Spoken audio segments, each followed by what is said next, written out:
Imagine a king so oppressive, he forced an entire nation into misery for 18 long years. King Eglon of Moab sat over Israel like a weight on the chest, rich, guarded, feared, and almost impossible to reach. He had power, soldiers, servants, and the kind of protection that made ordinary violence useless. No one was supposed to get near him with a weapon, but one man found a way, and he did it by turning what looked like a weakness into the perfect cover. This is the story of Ehud, the left-handed assassin, and it reads less like a simple lesson and more like an ancient spy thriller with pressure, timing, deception, and one of the boldest secret missions in the Bible. The story appears in the Book of Judges, a time when Israel had no stable king and kept falling into a brutal cycle. The people would turn away from God, their enemies would rise, the nation would suffer, and then a deliverer would appear. In this case, the enemy was Moab, and the ruler over them was King Eglon.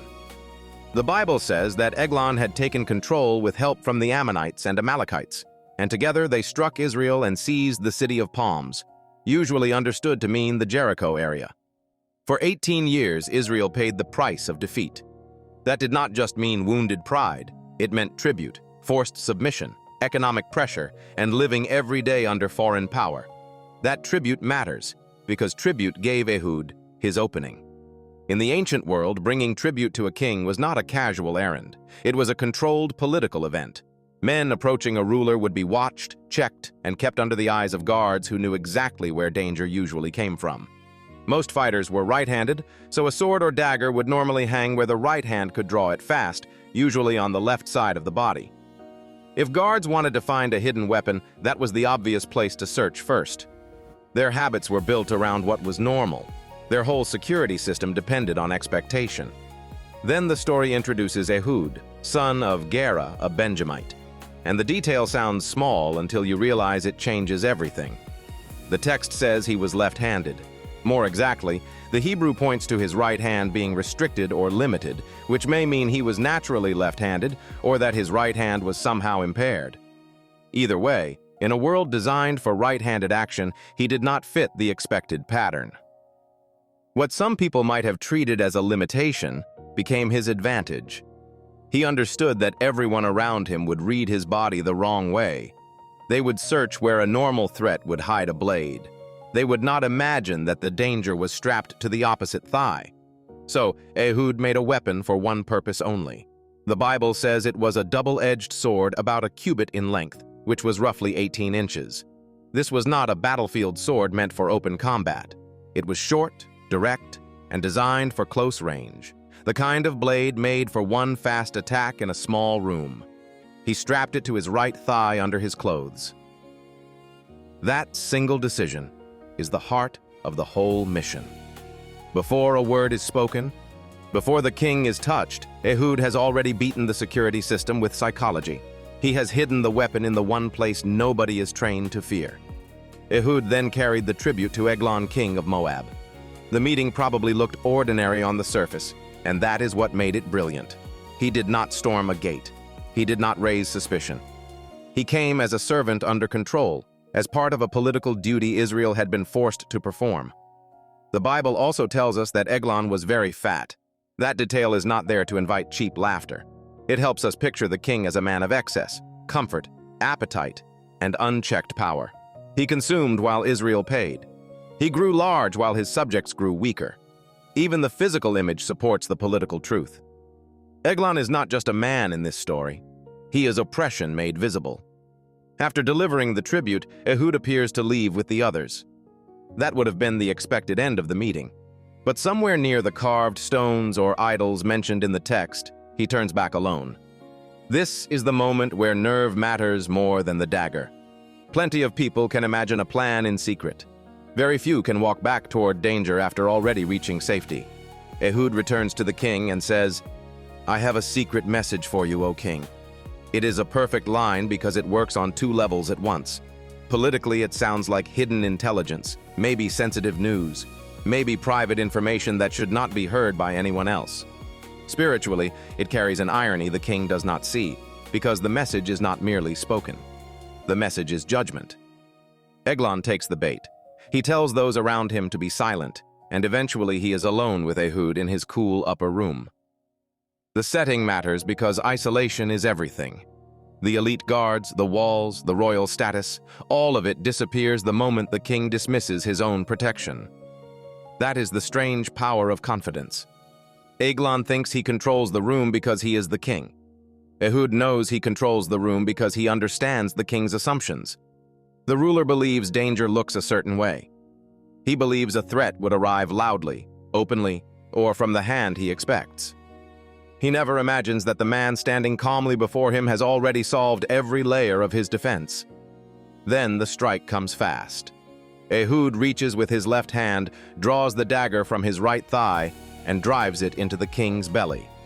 The attack works because it breaks expectation at the exact second when expectation matters most. The king was not watching the correct hand. He was not prepared for the angle, the speed, or the location of the draw. The Bible gives the scene in shocking physical detail. The blade goes in so deeply that even the handle follows, and the fat closes over it. The weapon disappears into the body of the man who seemed untouchable. It is violent, sudden, and humiliating. The tyrant who sat huge and secure in his private chamber falls to a hidden blade carried by the man everyone underestimated. What Ehud does next is just as important as the assassination itself. He does not panic. He does not burst into the hallway covered in fear and noise. He shuts the doors of the upper room and locks them, creating one more layer of delay between the act and its discovery. Then he escapes. The text says he went out by the porch area and got away while the servants hesitated. That hesitation becomes one of the strangest details in the whole account. When the servants return and find the doors locked, they assume the king is relieving himself in the cool chamber. In other words, the locked doors do not trigger instant alarm. They trigger embarrassment. The servants wait because they think privacy is required. Their respect becomes part of Ehud's escape plan, even though they do not know they are helping him. That detail gives the story a dark edge of comedy without reducing the seriousness of what happened. The most feared man in the region is dead on the floor, and his own attendants are standing outside trying not to interrupt him. They wait long enough to become uneasy, then ashamed, then desperate. By the time they unlock the doors, Ehud is gone. The window for pursuit has closed. This is not random luck. The whole mission works because Ehud understands how people behave. He knows where guards search, what kings want to hear, when servants hesitate, and how long confusion can protect a fleeing man. It is not only bravery, it is planning under pressure. Once Ehud escapes, the story shifts from private mission to public uprising. He reaches the hill country of Ephraim and sounds the trumpet. That sound is a call to action, and now the secret assassination turns into national revolt. He tells the Israelites to follow him because the Lord has given their enemies into their hands. With Moab thrown into confusion by the death of its king, Israel seizes the crossings of the Jordan and cuts off escape. The Bible says they struck down about 10,000 Moabite men, strong and able men, and none escaped. The oppressor that had dominated Israel for 18 years is suddenly broken by one hidden blade, one bold decision, and one moment when the wrong man was left alone with the right enemy. The result is not a small victory. The land had rest for 80 years, which is one of the longest periods of peace mentioned in Judges. That means Ehud's mission was not just dramatic. It changed history for a generation. Families who had lived under tribute and humiliation saw freedom. A nation that had been bent low stood back up. And at the center of it all is a man remembered for the very trait that may have caused others to dismiss him. In a right-handed world, Ehud's difference became the key that unlocked the whole operation. That is why this story lasts. It is not only about stealth, violence, or clever tactics, though all of those are here. It is about how power can become blind, how pride can make a ruler careless, and how what looks weak in one setting can become decisive in another.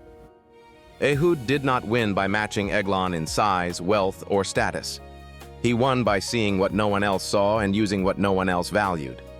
The left-handed assassin reminds us that history can turn on the detail people overlook, and sometimes the thing the world calls weakness is the very thing that brings down the strong.